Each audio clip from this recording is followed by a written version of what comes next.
Dr. Simon, if you can please speak to the cost savings of naturopathic medicine. Sure, that's a great question. I think right now, in this time in our history, we know that we're spending an awful lot of money in this country on healthcare. We spend the largest portion of our GDP, 16.9%, on healthcare, and we have the lowest relative outcomes. We have the highest rates of obesity. We have high rates of chronic disease. A large portion of our healthcare expenditure is on these chronic disease states, which are often treated well by lifestyle and diet interventions. I think that spending more money on healthcare will not give us better outcomes. Instead, what's needed is a different approach, and I think naturopathic medicine provides that. Our evidence base shows that we have higher patient satisfaction outcomes. We have lower rates of chronic disease eventually as the patient is treated longer over time.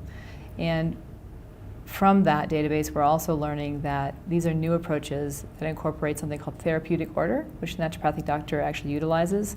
So that is a philosophy where we utilize lower force, lower cost interventions first to treat the patient, to try to revitalize them, to address, to enhance their immune system instead of kind of suppressing it with a medication first off.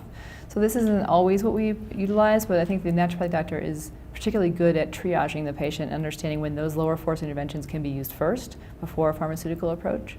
Not to the exclusion of pharmaceuticals, they're necessary as well.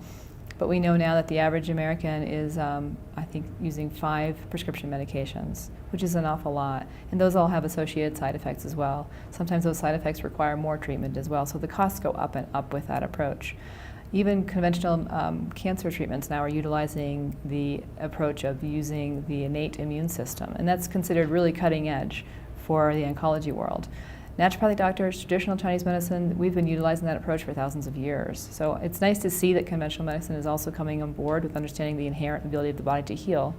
And I think that as we go forward, that's the change that we're going to see in healthcare, is recognizing that there are much lower cost interventions that we can do.